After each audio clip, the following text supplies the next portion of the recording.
السلام عليكم ورحمة الله. بسم الله الرحمن الرحيم. الحمد لله رب العالمين. اللهم صل على سيدنا محمد وعلى آله وصحبه وسلم. പരിശുദ്ധ ഖുർആനിലെ 111-ാമത്തെ അധ്യായം സൂറത്തു അൽ മസദ്, 5 സൂക്തങ്ങളുള്ള ഈ സൂറത്തിൻ്റെ ലഘു വിവരണമാണ് ഇന്നത്തെ ഈ ഒരു സംസാരത്തിലൂടെ ഉദ്ദേശിക്കുന്നത്. അള്ളാഹു നമുക്കൊക്കെ ഖുർആൻ പഠിക്കാനും ഖുർആനിൻ്റെ ഷഫാഅത്ത് ലഭിക്കുന്ന മുഅ്മിനീങ്ങളുടെ ലിസ്റ്റിലും പെടുത്തി നമ്മൾ അനുഗ്രഹിക്കുമാറാവട്ടെ. ആമീൻ.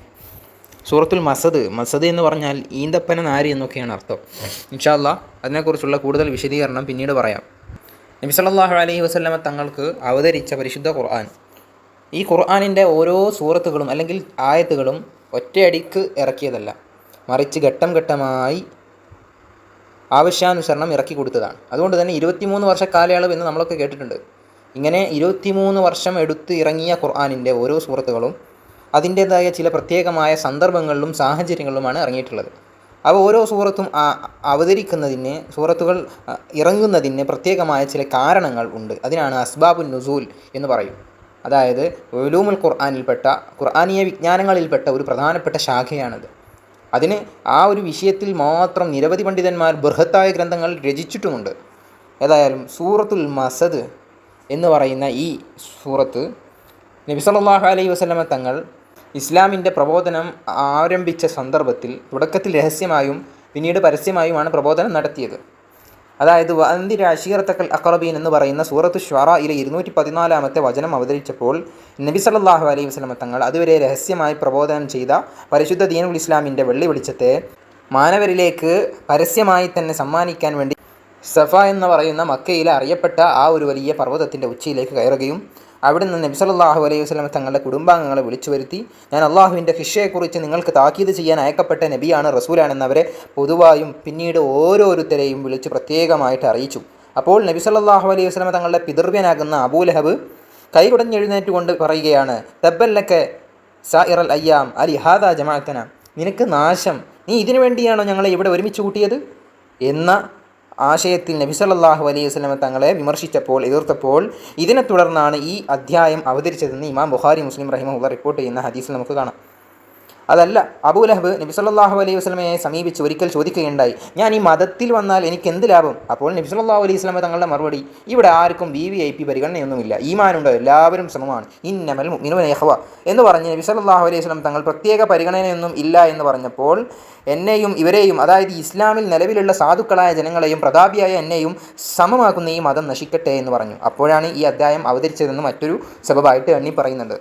എന്നാൽ ഇമാം ഖുർത്തുബിയും മറ്റുമൊക്കെ പറയുന്ന സബബുകളിൽ പ്രധാനപ്പെട്ട ഒന്നാണ്, നബി സല്ലല്ലാഹു അലൈഹി വസല്ലമ തങ്ങളെ കാണാൻ വരുന്ന പലരും അബൂലഹബിനെ സമീപിച്ച്, ഞങ്ങളെക്കാൾ മുഹമ്മദ് സല്ലല്ലാഹു അലൈഹി വസല്ലമ തങ്ങൾക്ക് നിങ്ങൾക്കറിയാമല്ലോ മുഹമ്മദ് നബിയെക്കുറിച്ച്, അതുകൊണ്ട് നിങ്ങൾ അയാളെക്കുറിച്ച് എന്താണ് നിങ്ങളുടെ അഭിപ്രായം എന്ന് പറയുമ്പോൾ വരുന്നവരോടെല്ലാം അബൂലഹബ് മുഹമ്മദ് മഹാനുണയനും പച്ച നുണ പറയുന്നവനും ആ വിചാരക്കാരനുമാണെന്ന് പറഞ്ഞു വരുത്തുകയും, അങ്ങനെ നബി സല്ലല്ലാഹു അലൈഹി വസല്ലമ തങ്ങളെ കാണാൻ വരുന്ന പലരും നബി സല്ലല്ലാഹു അലൈഹി വസല്ലം തങ്ങളെ കാണാതെ തിരിച്ചു പോകുന്ന ഒരു അവസ്ഥാവിശേഷമുണ്ടായി. എന്നാൽ ഒരു കൂട്ടം ആളുകൾ അബൂലഹബ് ഇങ്ങനെ പറഞ്ഞിട്ട് തന്നെയും നബി സല്ലല്ലാഹു അലൈഹി വസല്ലം തങ്ങൾ കണ്ടിട്ടേ പോവുകയുള്ളൂ എന്ന് പറഞ്ഞു. അപ്പോൾ അബൂലഹബ് നബി സല്ലല്ലാഹു അലൈഹി വസല്ലം തങ്ങൾക്കെതിരിൽ പറഞ്ഞതാണ്, ഞങ്ങൾ ഒരുപാട് അദ്ദേഹത്തെ ചികിത്സിച്ചു, പക്ഷേ അദ്ദേഹം നശിക്കുകയേ ഉള്ളൂ എന്ന് പറഞ്ഞു. അപ്പോഴാണ് ഇത് അവതരിച്ചതെന്നും, അതല്ല, അബൂലഹബ് ഒരിക്കൽ കല്ലുകൊണ്ട് നബിയെ എറിയാൻ ശ്രമിച്ചു, അള്ളാഹു അത് തടഞ്ഞു. അങ്ങനെ നബി സല്ലല്ലാഹു അലൈഹി വസല്ലമയെ എറിയാൻ ശ്രമിച്ചവനെ അവൻ്റെ കൈ, അതാണ് തബ്ബത് യദാ അബി ലഹബ്, അബൂലഹബിൻ്റെ കൈ നശിക്കട്ടെ എന്നാണല്ലോ, ഇങ്ങനെയാണെന്നും ഖുർത്തുബിയിൽ പറയുന്നുണ്ട്. ഏതായാലും ഇങ്ങനെ ഒരുപാട് അസ്ബാബു നുസൂലുകൾ ഇവിടെ പറയുന്നുണ്ട്. മറ്റൊരു കാര്യം, ഈ സൂറത്തിൽ അബൂലഹബിനെ മാത്രമല്ല ആക്ഷേപിച്ചിട്ടുള്ളത്, അദ്ദേഹത്തിൻ്റെ ഭാര്യയാകുന്ന ഉമ്മു ജമീൽ എന്ന് പറയുന്ന സ്ത്രീ, ആ സ്ത്രീയും നബി സല്ലല്ലാഹു അലൈഹി വസല്ലമ തങ്ങളുടെ വിശുദ്ധ ദീനുൽ ഇസ്ലാമിനെതിരെ ഒരുപാട് പ്രവർത്തിച്ചത് കൊണ്ട് തന്നെ, പ്രത്യേകിച്ച് ഈ സൂറത്ത് ഇറങ്ങിയ സന്ദർഭത്തിൽ ഇങ്ങനെ ഒരു സൂറത്ത് തന്നെയും തൻ്റെ ഭർത്താവിനെയും ആക്ഷേപിച്ചുകൊണ്ട് ഇങ്ങനെ ഒരു സൂറത്ത് ഇറങ്ങിയിട്ടുണ്ട് എന്നറിഞ്ഞപ്പോൾ നബി സല്ലല്ലാഹു അലൈഹി വസല്ലമ തങ്ങളെ അന്വേഷിച്ചിറങ്ങിയ പെണ്ണ് നബി സല്ലല്ലാഹു അലൈഹി വസല്ലമ തങ്ങളും സിദ്ദീഖ് തങ്ങളും കഅബ ഷരീഫിൻ്റെ അടുത്തിരിക്കുന്നുണ്ടായിരുന്നു. അങ്ങനെ കൈ നിറയെ കല്ലുമായാണ് വന്നത്.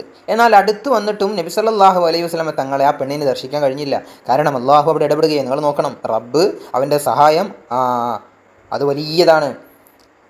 അലാ ഇന്ന നസ്റുല്ലാഹി ഖരീബ് എന്ന് ഖുർആൻ പറഞ്ഞിട്ടുണ്ടല്ലോ. അപ്പോൾ അള്ളാഹുവിൻ്റെ സഹായം ഇവിടെ ലഭിക്കുകയാണ്.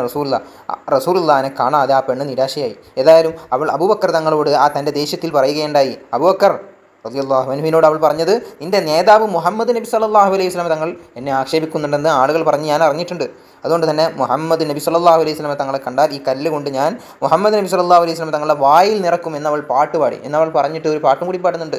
ആക്ഷേപിക്കുന്നവരെ ഞങ്ങൾ ധിക്കരിക്കും, മുഹമ്മദിൻ്റെ കൽപ്പനകൾ ഞങ്ങൾ വിസമ്മതിക്കും, പഠിപ്പിക്കുന്ന മതത്തെ ഞങ്ങൾ വെറുക്കുകയും ചെയ്യും എന്നർത്ഥം വരുന്ന മുദമ്മിമൻ അസീന വ അമ്രുഹു ആബൈന വദീനുഹു ഖാലീന എന്ന് പറയുന്നുണ്ട്. ഏതായാലും ഇങ്ങനെ പറഞ്ഞ് ആ പെണ്ണ് തിരിച്ചു പോയപ്പോൾ നബി സല്ലല്ലാഹു അലൈഹി വസല്ലം തങ്ങൾ അടുത്തിരിക്കുന്ന സിദ്ദീഖ് തങ്ങൾ നബി തങ്ങളോട് ചോദിക്കുകയാണ്, അല്ല തങ്ങളെ, നിങ്ങളെ അവർ കണ്ടില്ലേ? അപ്പോൾ നബി സല്ലല്ലാഹു അലൈഹി വസല്ലം തങ്ങൾ പറഞ്ഞു, അവളുടെ കണ്ണിനെ എന്നെ തൊട്ട് അള്ളാഹു തെറ്റിച്ചു കളഞ്ഞു. ഇന്ന് ഖുർത്തുബി ഇമാം ഉദ്ധരിക്കുന്ന സംഭവം നമുക്ക് കാണാൻ സാധിക്കും. ഏതായാലും ഇങ്ങനെ ഒരുപാട് സന്ദർഭങ്ങളിലൂടെയാണ് ഈ സൂറത്തിനെ നമ്മൾ വായിക്കേണ്ടത്. കേവലം പരിഭാഷകൾ കൊണ്ട് ഖുർആനിനെ പഠിക്കാനോ വായിക്കാനോ ശ്രമിക്കരുത്. കൃത്യമായി മുഫസ്സിറുകളും അയിമ്മത്തും പറഞ്ഞു തന്നിട്ടുള്ള, പ്രത്യേകിച്ച് അഹ്ലു സുന്നത്തി വൽ ജമാഅത്തിൻ്റെ ഇമാമുമാർ പറഞ്ഞു തരുന്ന ആശയങ്ങൾ കൃത്യമായി ഉൾക്കൊണ്ടുകൊണ്ട് വേണം നമ്മൾ ഏതൊരു ആയത്തിനെയും മനസ്സിലാക്കാൻ. അതുകൊണ്ട് സബബുൻ നുസൂൽ എന്ന് പറയുന്ന വലിയ വിജ്ഞാനശാഖ ഒരു ആയത്തിനെ മനസ്സിലാക്കാൻ അതിൻ്റെ സബബുൻ നുസൂൽ വളരെ പ്രധാനമാണെന്ന് അയിമ്മത്തുകളും അതേപോലെ തന്നെ മുഴുവൻ ഉലമാക്കളും നമ്മെ പഠിപ്പിച്ചിട്ടുണ്ട്. ഏതായാലും ഒന്നാമത്തെ വചനം തബ്ബത് യദാ അബീ ലഹബിൻ വതബ്ബ്, അബൂലഹബിൻ്റെ ഇരുകരങ്ങളും നശിച്ചു പോകട്ടെ, അവൻ നാശമടഞ്ഞിരിക്കുന്നു. ഇവിടെ തബ്ബത് യദ നശിക്കട്ടെ എന്നാണ്. പിന്നെ വതബ്ബ് നശിച്ചിരിക്കുന്നു എന്ന ഖുർആൻ പറഞ്ഞത്. നബി സല്ലല്ലാഹു അലൈഹി വസല്ലം തങ്ങൾ പ്രബോധനം തുടങ്ങിയ അന്ന് മുതൽ തന്നെ വലിയ കഠിന ശത്രുവായിട്ടാണ് ഈ അബൂലഹബ് എന്ന് പറയുന്ന പിതൃവ്യൻ, റസൂലുള്ളാഹിൻ്റെ സ്വന്തം പിതൃവ്യൻ നിലകൊണ്ടിട്ടുണ്ടായിരുന്നത്.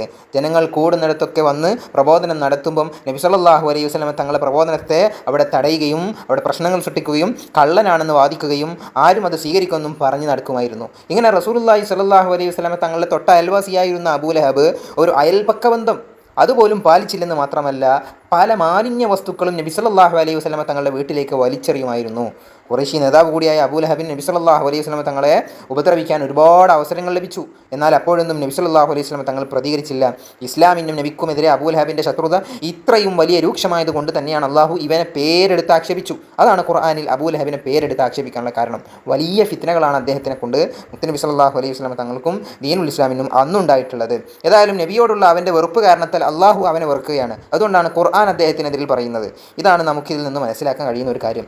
അബ്ദുൽ ഉസ്സ എന്നായിരുന്നു അദ്ദേഹത്തിൻ്റെ നാമം. അതായത് ഉസ്സ എന്ന് പറഞ്ഞാൽ ജ്വലിക്കുന്ന മുഖമായിരുന്നു അയാൾക്ക് എന്നാണ്. അതല്ല, നരകത്തിലെ തീജ്വാലയിൽ കിടന്ന് പൊളയാൻ ഉള്ളതുകൊണ്ടാണ് അങ്ങനെ പേര് വന്നത് എന്നും ഖുർത്തുബി ഇമാം റിപ്പോർട്ട് ചെയ്ത സംഭവങ്ങളിൽ നമുക്ക് കാണാൻ സാധിക്കും. ഏതായാലും ഈ തബ്ബൻ എന്ന് പറയും, തബ്ബല്ലക്ക നിനക്ക് നശിക്കട്ടെ എന്നത് ദേഷ്യം പിടിക്കുന്ന സന്ദർഭങ്ങളിൽ അല്ലെങ്കിൽ പ്രതിഷേധ ധ്വനിയായി അല്ലെങ്കിൽ വിമർശന സ്വഭാവത്തിൽ അറബികൾ അവർക്കിടയിൽ സംസാരിക്കുന്ന ഒരു ഭാഷയാണ് തബ്ബല്ലക്ക എന്നുള്ളത്. അതേ വാക്ക് ഉപയോഗിച്ചാണ് അള്ളാഹു അവനെ ശപിച്ചത്. കാരണം അവൻ നബി സല്ലല്ലാഹു അലൈഹി വസല്ലം വിമർശിച്ചത് അങ്ങനെയാണല്ലോ. അവൻ്റെ 2 കൈകളും നശിക്കട്ടെ എന്ന് പറഞ്ഞതിൻ്റെ താല്പര്യം അവൻ്റെ മുഴുവനും നശിക്കട്ടെ എന്നാണ്. കാരണം ഈ വചനത്തിലെ ഒന്നാമത്തെ തബ്ബത് യദാ അബീ ലഹബിൻ വതബ്ബ് എന്ന് പറഞ്ഞു കഴിഞ്ഞിട്ട് പിന്നെ പറയുന്നത് വതബ്ബ് നശിച്ചു എന്നാണ്. എന്ന് പറഞ്ഞാൽ നമ്മളൊക്കെ പറഞ്ഞിട്ടുള്ളത് ഭൂതകാലത്തിൻ്റെ അർത്ഥം എന്ന് പറഞ്ഞാൽ അവൻ്റെ കാര്യം കഷ്ടത തന്നെയാണ്. എന്നാൽ രണ്ടാമത്തെ വചനത്തിലേക്ക് നമ്മൾ കടക്കുകയാണെങ്കിൽ മാ അഗ്നാ അൻഹു മാലുഹു വമാ കസബ, ചുരുക്കുന്നു അവൻ്റെ സ്വത്തുക്കളും അവൻ സമ്പാദിച്ചു വെച്ചതും അവന് പ്രയോജനപ്പെടുകയില്ല. മാ അഗ്നാ അൻഹു, അതായത് ഇബ്നു അബ്ബാസ് റളിയല്ലാഹു അൻഹു പറയുന്നുണ്ട്, നബി സല്ലല്ലാഹു അലൈഹി വസല്ലം തങ്ങൾ തങ്ങളുടെ അടുത്ത ബന്ധുക്കളെ സത്യത്തിലേക്ക് ക്ഷണിച്ചപ്പം അബൂലഹബ് പറഞ്ഞത്, എൻ്റെ സഹോദരപുത്രൻ പറയുന്നത് സത്യമാണെങ്കിൽ ഞാൻ എൻ്റെ ധനവും മക്കളെയും പകരം നൽകി അതിൻ്റെ ബുദ്ധിമുട്ടിൽ നിന്ന് രക്ഷപ്പെടും എന്ന് പറഞ്ഞു. അപ്പോൾ അതിന് മറുപടിയായിക്കൊണ്ടാണ് അല്ലാഹു സുബ്ഹാനഹു വ തആല രണ്ടാമത്തെ വചനത്തിൽ അങ്ങനെ തന്നെ പറയുന്നത്. അതായത് ധനം, മക്കൾ, സ്വാധീനം മുതലായവയൊന്നും ഇവൻ ഇവിടെ ഉപകരിച്ചില്ല എന്നല്ല, പരലോകത്തും ഉപകരിച്ചിട്ടില്ല. കാരണം അവൻ്റെ ഒരു മകൻ ഷാമിലേക്കുള്ള യാത്ര മധ്യേ നരി പിടിക്കുകയായിരുന്നു, അദ്ദേഹം അങ്ങനെ നശിച്ചു. എന്നാൽ അബൂലഹബിൻ്റെ അവസ്ഥയോ, അദ്ദേഹത്തിന് വസൂരി പോലെയുള്ള ഒരു രോഗം പിടിച്ച് ദുർഗന്ധം നിമിത്തം മരിച്ചപ്പം ആ ശവശരീരം മറമാടാൻ പോലും ആരെയും കിട്ടാതെ ഒടുവിൽ കൂലിപ്പണിക്കാരെ വെച്ചുകൊണ്ടാണ് മറമാടിയത് എന്നാണ് പറയുന്നത്. അതായത് ഇദ്ദേഹം ബദർ യുദ്ധത്തിലൊന്നും പങ്കെടുത്തിട്ടില്ല.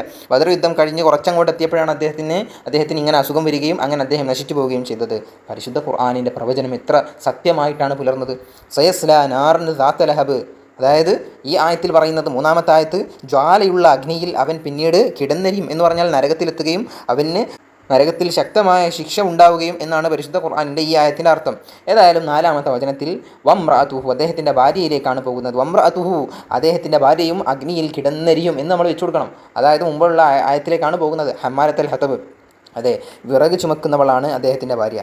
എന്താ ഈ വിറക് ചുമക്കുന്നതെന്ന് പ്രത്യേകം പറയാൻ കാരണം, അപ്പോൾ വിറക് ചുമട്ടുകാരിയായ ഉമ്മു ജമീൽ എന്ന് പറഞ്ഞാൽ നമ്മളൊക്കെ പഠിച്ചിട്ടുള്ള അബൂ സുഫിയാൻ റളിയല്ലാഹു അൻഹുവിൻ്റെ സഹോദരിയായിരുന്നു.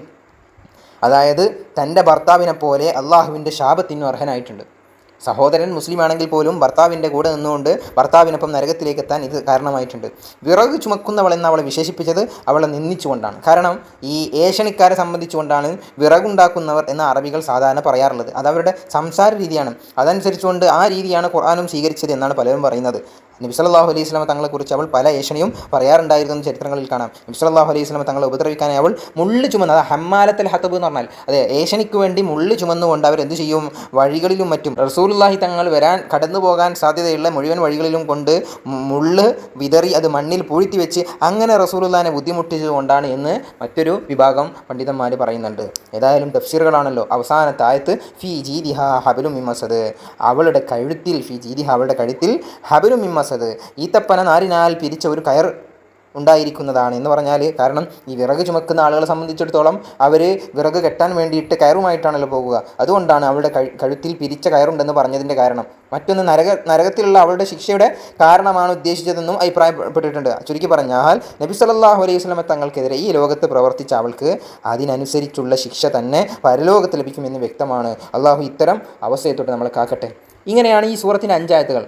ഇതിനോട് നമ്മൾ ചേർത്ത് വായിക്കേണ്ട ഒരു കാര്യം, ഈ സൂറത്തിൽ നിങ്ങൾ ശ്രദ്ധിച്ചോ എന്നറിയില്ല, വമ്രഅതുഹു എന്നാണ് പറഞ്ഞത്. അബൂലഹബും അദ്ദേഹത്തിൻ്റെ ഭാര്യയും നശിച്ചു എന്നാണ് പറയുന്നത്. എന്നാൽ നിങ്ങൾ ശ്രദ്ധിച്ചു നോക്കിയോ, അതായത് പരിശുദ്ധ ഖുർആൻ എത്ര കൃത്യമായാണ് അടിവരയിട്ടത്. ഓരോ വാക്കും അതിൻ്റെ സൂക്ഷ്മ അർത്ഥം നമ്മൾ പരിശോധിക്കുകയാണെങ്കിൽ, കാരണം വമ്രഅതുഹു എന്ന് പറയാതെ വദുർരിയതുഹു എന്ന് പ്രയോഗിച്ചിട്ടില്ല. കാരണം ഈ അബൂലഹബിൻ്റെ മകൻ മറ്റും പിൽക്കാലത്ത് ഇസ്ലാമിലേക്ക് വന്നിട്ടുണ്ട്. അവിടെ എങ്ങാനും അദ്ദേഹം മുസ്ലിം ദുര്യത്തു എന്ന് പറഞ്ഞിട്ടുണ്ടായിരുന്നെങ്കിൽ എന്ത് സംഭവിക്കുമായിരുന്നു? ഖുർആൻ പറഞ്ഞതിനെതിരെ സംഭവിച്ചാൽ ഖുർആൻ പിന്നെ എന്ത് ദൈവിക ഗ്രന്ഥമാകും? അങ്ങനെ സംഭവിച്ചില്ല. ഇനി മറ്റൊന്ന്, അബൂലഹബിനെ കുറിച്ച് ഇങ്ങനെ പറഞ്ഞ സന്ദർഭത്തിലും ഉമ്മു ജമീലിൻ്റെ മനസ്സിൽ പോലും തോന്നിയില്ല എന്നാൽ ഞാൻ രക്ഷപ്പെടട്ടെ, ഇങ്ങനെ ചിന്തിച്ച പെണ്ണെങ്ങാനും ഇസ്ലാമിലേക്ക് വന്നിട്ടുണ്ടായിരുന്നെങ്കിൽ ഈ വചനങ്ങൾക്ക് എന്ത് പ്രസക്തിയാണുള്ളത്? അപ്പോൾ കൃത്യമായി എല്ലാ കാര്യങ്ങളെയും നിയന്ത്രിക്കുന്ന റബ്ബാകുന്ന അള്ളാഹുവിൻ്റെ കൃത്യമായ വചനങ്ങൾക്ക് അത് സത്യം പുലർത്തുന്ന അല്ലെങ്കിൽ സത്യസന്ധമാണ്, അതിൽ യാതൊരുവിധ കളവുകളുമില്ല, കൃത്യമാണ്, പൂർണ്ണമാണ് എന്നാണ് ഈ ഒരു ചെറിയ സൂറത്തിലൂടെ നമുക്ക് കാണാൻ സാധിക്കുന്നത്. പരിശുദ്ധ ഖുർആൻ അതിൻ്റെ ശഫാഅത്ത് ലഭിക്കുന്നവരിൽ നമ്മൾ ഉൾപ്പെടുത്തുമാറാവട്ടെ. ഖുർആൻ പഠിക്കാനും അത് പ്രചരിപ്പിക്കാനും അതിൻ്റെ വാഹകരാവാനും അള്ളാഹു നമുക്ക് തൗഫീഖ് നൽകുമാറാവട്ടെ. അള്ളാഹുവിൻ്റെ ദീൻ കൃത്യമായി പുലർത്തി ജീവിക്കാനും അങ്ങനെ അവസാനം ആഖിബത്ത് നന്നായി മരിക്കാനും നമുക്ക് തൗഫീഖ് നൽകുമാറാവട്ടെ. ആമീൻ.